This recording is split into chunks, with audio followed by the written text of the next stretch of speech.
This is the International Anthony Burgess Foundation podcast. We're celebrating the 50th anniversary of the release of Stanley Kubrick's A Clockwork Orange with a special series of podcasts exploring Kubrick's work and his relationship with Burgess.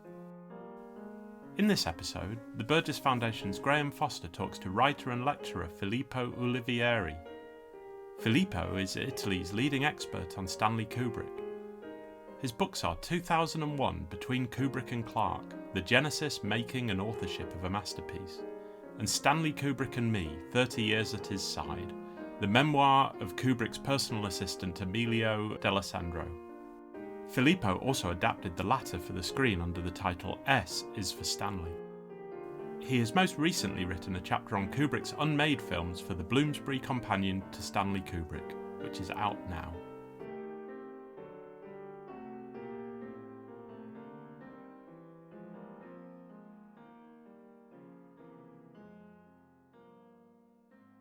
Welcome, Filippo, to the Burgess Foundation podcast, and thanks for joining us to talk about Stanley Kubrick. Yeah, thank you for inviting me. Let's start by talking first about how Kubrick first came across A Clockwork Orange. What do you think he saw in Burgess's novel that made him want to adapt it? Right. Kubrick had received a copy of the novel when he was making 2001 A Space Odyssey around 1966. It was Terry Southern who sent it to him, the hippie writer who collaborated on the script of Doctor Strangelove. But Kubrick didn't read the novel, though. Apparently, he was put off by the cover of the book, which at that time was the one with the bikers dressed in leather. And in 1970, he was thinking about making a film based on Arthur Schnitzler's Tram novella, but his wife Christiana discouraged him because she didn't want him to focus on a story about marital infidelity. So she handed him the copy of A Clockwork Orange and said, "Look at this instead." And this time, Kubrick was immediately captivated by the book. He loved the plot, the characters, the ideas in it. And he also said that he was interested in how close the story was to fairy tales and myths, particularly in its deliberately heavy use of coincidence and plot symmetry. And this is a structure that you can find often in Kubrick's films and in the novels that he chose to adapt. For example, the rise and fall of the main character in Barry Lyndon, or the first night and the second one in Eyes Wide Shut, and so on. And Kubrick wasn't particularly keen on realism, in fact, and he liked stories which lend themselves to explore a particular theme, which in the case of A Clockwork Orange is, I think, how to balance the individual's freedom with the need for a stable society. Okay, so even though he came across the novel under those circumstances, he didn't meet Burgess until much later, did he? Yeah, that's true, because they met for the first time only when the film was ready to be distributed. And Kubrick arranged a screening for Burgess at a Warner Bros. Facility in London, which Burgess attended with his wife and one of their friends. And then Kubrick invited Burgess to dinner at his house that same evening. And the two discussed literature and music, with Burgess even playing on Kubrick's piano an impromptu composition that combined Singing in the Rain with Beethoven's Ode to Joy. I think, they were cordial, but it wasn't really a collaboration in terms of how the film was made. And generally, was their relationship more than just sort of a working relationship? Did they socialize more than just about A Clockwork Orange? I don't know, because it seems they only met in person for that occasion, and afterwards they communicated via letter and telephone, which is always difficult to ascertain how intense the relationship was. There are only a few letters that survived. But this was not actually unusual for Kubrick, because he kept his relationship with writers mostly by telephone. So in this regard, there is nothing unusual between the two. And did Kubrick consult Burgess at all when he was adapting the script, or was it purely a work from the novel? Exactly. It was only a work from the novel because Kubrick called Burgess just once on the telephone while he was writing the screenplay. And he only asked a trivial matter about a song that is in the book. And actually, A Clockwork Orange was the first film that Kubrick adapted entirely on his own without any collaborator. And he would do the same later, only with Barry Lyndon a couple of years later. And but I think the this is because Kubrick, in an interview, said that one would have to be lazy not to be able to find the answers to any questions within the text of the novel itself.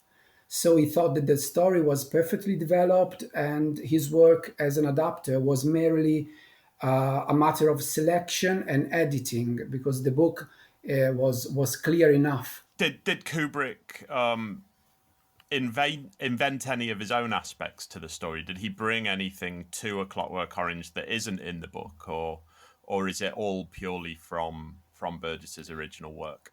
It is because I think the film is very faithful to the novel, and in fact, if you compare the narrative structure and the story episodes between novel and film, you can see that it's basically like Kubrick said. He just discarded a few episodes and condensed others, which is what you have to do when adapting any novel. He did not invent, as you suggested, new scenes at all or new characters, which is in fact something that he did when he adapted Barry Lyndon. So again, everything that Kubrick needed for this particular story was already in Burgess' novel. A Clockwork Orange wasn't the only film that Burgess collaborated with Kubrick on. Can you tell us anything about Kubrick's attempt to film the story of Napoleon? Yes, Burgess was involved in this mammoth project by Kubrick. They discussed the Napoleon project immediately, actually, at that dinner at the end of 1971. Burgess was to write a novel in the form of a symphony as a way to condense the life of Napoleon into a quick paced narrative, which is suited for a feature film. And Burgess, in fact, produced a first draft, but when Kubrick read it in June 1972, he thought he didn't solve the problem of editing the events without trivializing history or character, and he didn't provide realistic dialogue either, meaning that in the script there was too much exposition, which is usually bad for a film. And Kubrick actually expressed these feelings in a slightly awkward letter, in which he also said that he hoped their friendship would survive the bad news. Right, and the script that Burgess wrote that exists. Where does that exist? It's in the Burgess Foundation, and later he used what he produced for Kubrick to his Napoleon Symphony novel. He reworked what he had done for Kubrick as an independent novel for himself. Yeah, and of course, Napoleon Symphony is actually dedicated to Kubrick. Yeah, to the great Stanley K, I presume the quotation, the dedication was. As well as A Clockwork Orange and Napoleon, the Burgess Foundation also has a photocopy of Arthur Schnitzler's Traum novel in the archive. That this was sent to Burgess by Kubrick, and you've already mentioned that Kubrick was working on Yeah. an adaptation of Traum novel from quite relatively early in his career, and of course, this was eventually turned into Eyes Wide Shut. How involved was Burgess with this adaptation? Okay. Kubrick had been trying to adapt Traum novella since at least the early 70s, so the timing coincides with that of A Clockwork Orange. And Kubrick virtually sought inputs from all the writers he was in touch with, for example, John Le Carre, Michael Herr, Diane Johnson, and Terry Southern. And he first wrote to Burgess about Ram Novella when Barry Lyndon was done around 1976. After Burgess read it, they briefly discussed the problems connected with the adaptation, which for Kubrick were always how to solve the mysteries in the last third of the narrative. I mean, who is the woman at the orgy? Is Fridolin's life really in danger? What is the nature of her sacrifice? And so on. And Kubrick approached Burgess again in 1986 during a break in the shooting of Full Metal Jacket. But there is not much evidence whether Burgess provided any input because we only have a few letters left, and we do not know whether they discussed the project on the telephone. But I would say that Burgess' involvement was minimal in any case, because there is a handwritten note in the 1986 letter that implies Burgess never replied to Kubrick's request at that time. But I think we've got a letter from Burgess to Kubrick saying that he believed that the novel had to keep its 19th century Yes. setting. Yeah, that letter was written by Burgess in the 70s after Kubrick approached him for the first time. And one could even say that this was probably one of the reasons why Kubrick, in the end, did not continue to discuss the project with Burgess, at least in the 70s, because Kubrick was keen to do a contemporary adaptation of Tom Novella since the beginning of the project. So maybe this difference of opinion was the reason why Kubrick ceased communication with Burgess about this project. And then he again tried after Full Metal Jacket, but apparently that time it was Burgess who did not want to go further with this project. Okay, so essentially Kubrick and Burgess had a some sort of relationship for nearly 20 years, I would say. How did that relationship end? Every writer who collaborated with Kubrick had a peculiar relationship. I mean, everyone is different. For example, Vladimir Nabokov wrote a screenplay for Lolita, but then Kubrick used that screenplay only in part. Or Gustav Hasford, who wrote The Short Timers, upon which Full Metal Jacket is based, was first hired as a consultant and then as a screenwriter, providing comments and revising what Kubrick and Michael Herr had written. Arthur Clarke is another example, and he wrote a novel for Kubrick based on the two short stories of his and a number of ideas that Kubrick and Clarke discussed in detail. Because actually, 2001 is really a novel by two authors, so you can see here some similarities with the Napoleon project from Burgess.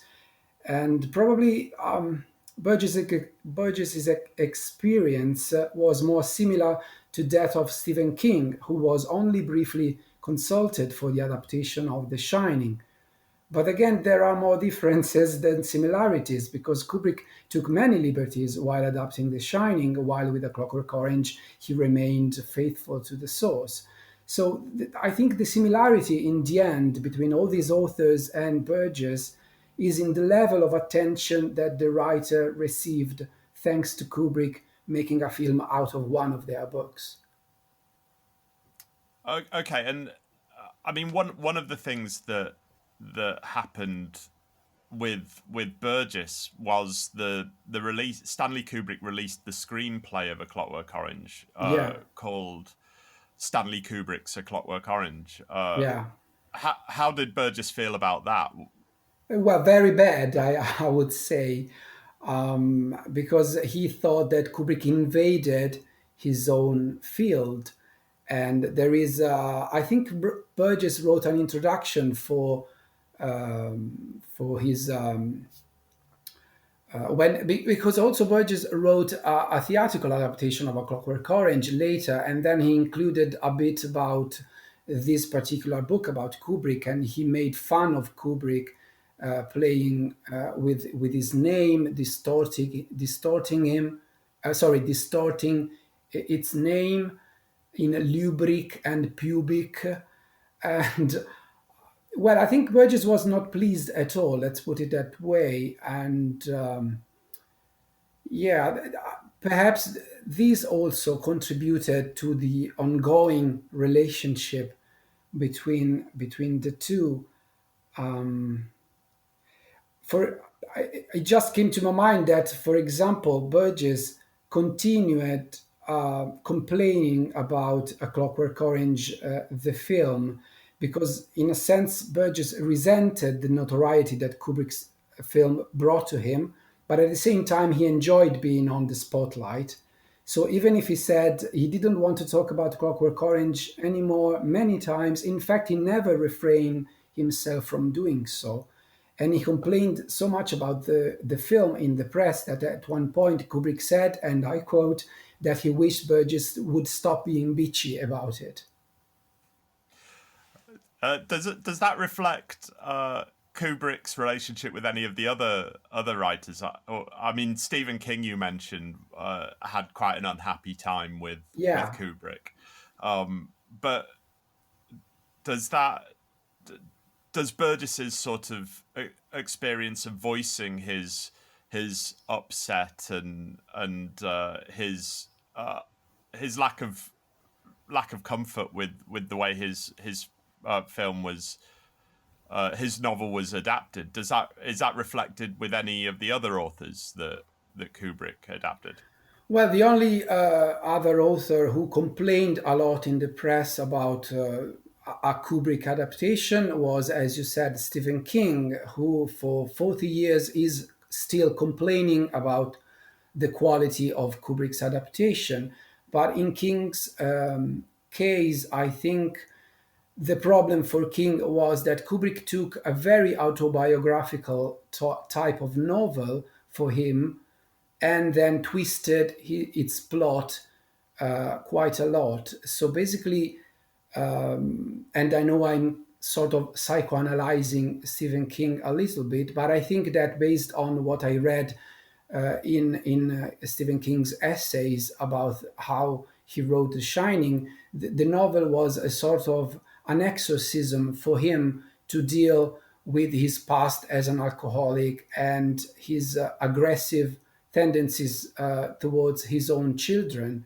So he put into Jack Torrance, the main character, his evil side. And then in the novel, at the end, you have Jack Torrance and Danny sort of finding a moment together to reconcile, and everything is basically solved, and at least in terms of an emotional conclusion to that to their father-son relationship.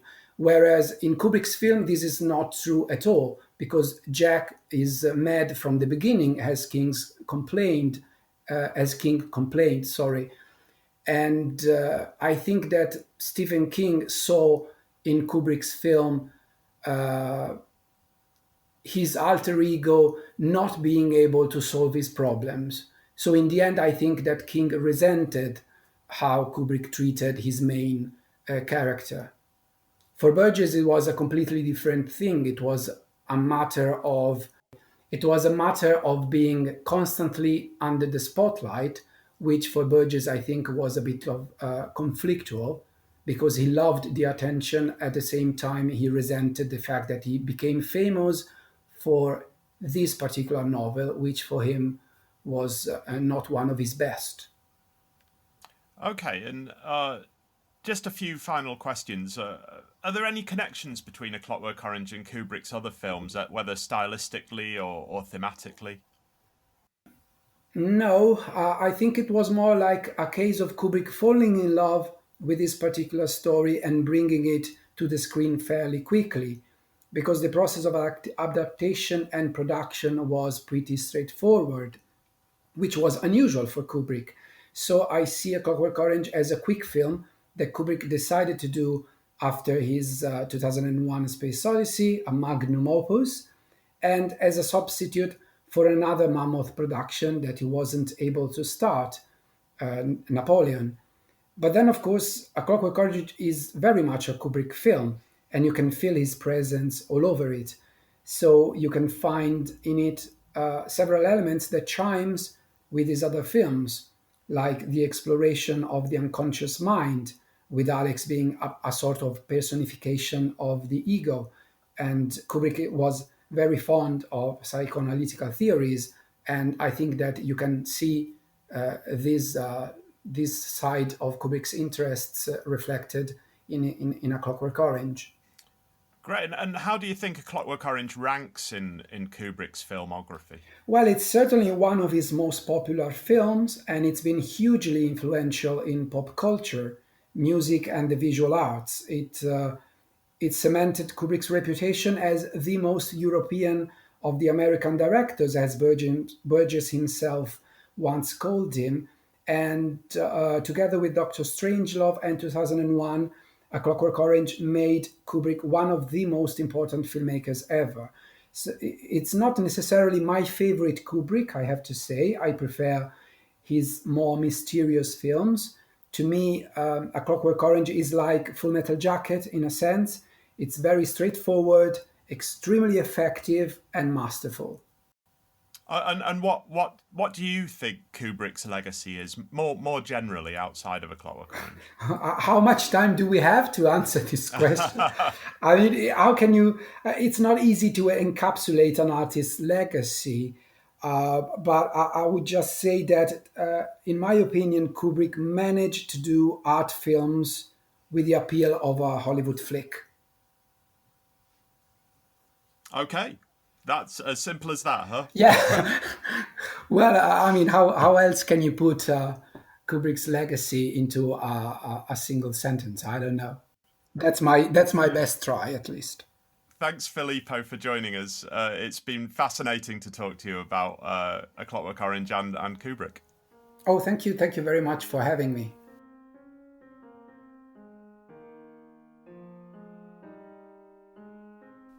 You've been listening to the International Anthony Burgess Foundation podcast. For more information about Anthony Burgess and how to support the work of the Burgess Foundation, visit www.anthonyburgess.org. If you've enjoyed this podcast, don't forget to leave us a review and subscribe wherever you get your podcasts.